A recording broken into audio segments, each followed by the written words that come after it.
हमारे बीच अभी थोड़ी देर में माननीय राजेश त्रिपाठी जी आने वाले हैं। क्योंकि मेरा क्षेत्र छोटा था इसलिए राजेश जी से बार बार हमारा इंटरेक्शन नहीं हुआ मैं कोविड में।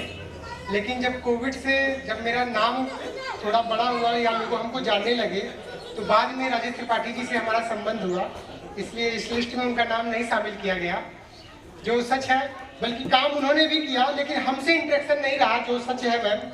और लेकिन फिर भी जब हमारा उनसे परिचय हुआ, अब परिचय तो पहले भी था लेकिन बाद में हमारा परिचय मनोज त्रिपाठी जी के द्वारा हुआ उनसे, जो उनके समर्पित और बहुत अच्छे इंसान हैं, यहाँ आरपीएम स्कूल के इंचार्ज भी हैं, और मंत्री जी से उन्होंने मुलाकात कराया। और जब से मेरा परिचय हुआ, मंत्री जी पार्टीगत नहीं कोई संबंध, लेकिन इंसानियत के नाते एक अच्छे इंसान लगे। और हर तरह से बल्कि वो तो चाह रहे थे कि जब मुख्यमंत्री जी यहाँ आ रहे थे, उन लोग का प्रयास और मैडम जी का भी प्रयास था कि मुझे वो लोग मुख्यमंत्री जी के सामने रखे कि एक लड़का है, नया स्टार्टअप लेकर आया, नया रोजगार का पैटर्न लेकर आया है, और स्टार्टअप इंडिया के तहत इसका कुछ एक रजिस्ट्रेशन हो और ये गवर्नमेंट की नज़र में जाए कि एक ऐसा युवा आया है जो फार्मेसी और हेल्थ केयर प्रोफेशनल्स के लिए जॉब लाया है।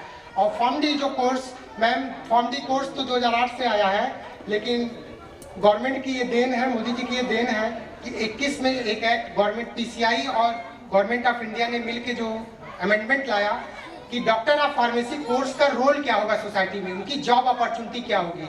हमें क्लिनिकल फार्मासिस्ट की उपाधि दी गई है, जो हम क्लिनिकल फार्मासिस्ट डॉक्टर के रूप में जाने जाएंगे। और हमारा काम क्या होगा, बेहतर ट्रीटमेंट, बेहतर डायग्नोसिस और सेफ्टी और इफिकेसी को बनाना।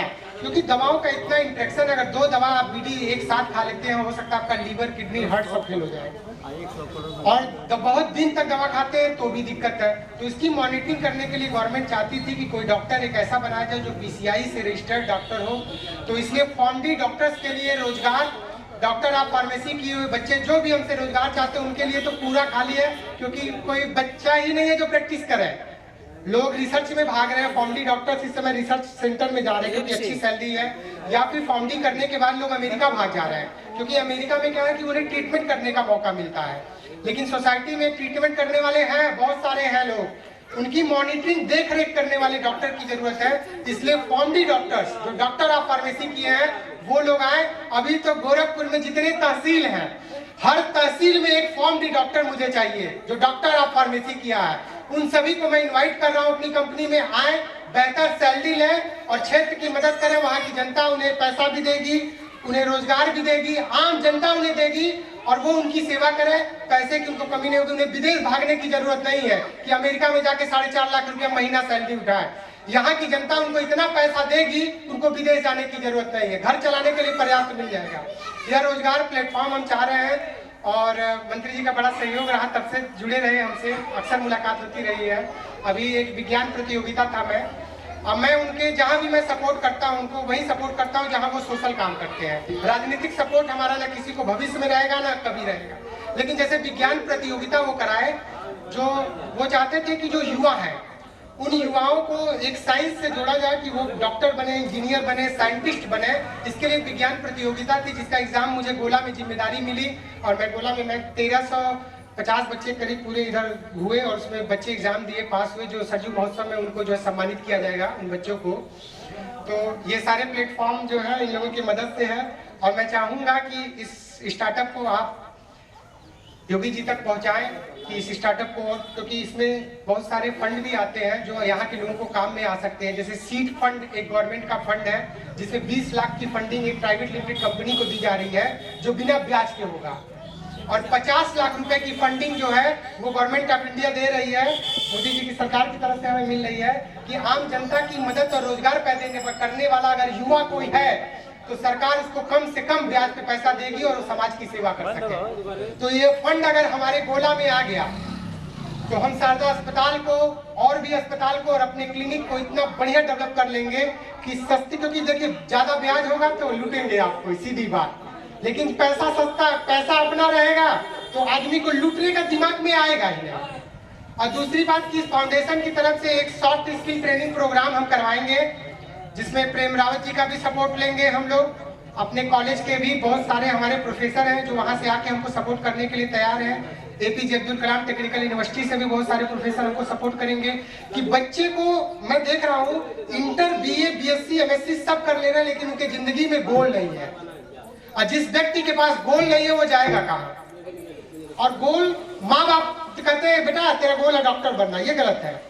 आप कैसे बता सकते हैं उसका गोल क्या है? बच्चा बताए मेरा गोल क्या है। और मेरा गोल, जैसे मैंने अपना गोल, एक सॉफ्ट स्किल की जो ट्रेनिंग है ना, यही मुझे अपना गोल डिसाइड करने में मदद करती है। मैं सुनता सबकी हूँ, करता अपनी वाली हूँ। बिजनेस प्लान सुनूंगा सबका, सारे स्टाफ का, लेकिन उसको फॉलो अप मैं अपने तरीके से करता हूँ। इसके पीछे सिर्फ एक है कि मेरे पास जो गुरु की संख्या है वो 1000 से 1 लाख होती जा रही है, अब बढ़ती ही चली जाएगी।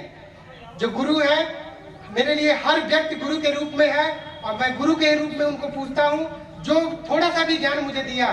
क्योंकि प्रेम रावत जी की जो सॉफ्ट स्किल थी, वो कहते हैं बच्चे से भी इंसान सीख सकता है, उसके अंदर सीखने की काबिलियत होनी चाहिए। सबसे बड़े गुरु आप खुद होते हैं, सच बताओ तो, क्योंकि सीखने की क्षमता आपके अंदर होती है। बाकी गुरु कितना भी अच्छा है, चेला अच्छा नहीं है तो सब गड़बड़ है, ऐसा है।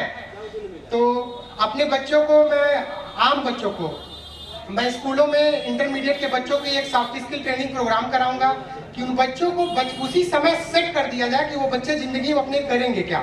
बिजनेस करना है तो बिजनेस, क्योंकि हर आदमी बिजनेसमैन नहीं हो सकता। कुछ लोग ऐसे हैं जिनको झाड़ू लगाना ही पसंद है, वो छोटा काम नहीं है, काम छोटा बड़ा नहीं है, उनका पसंद वही है।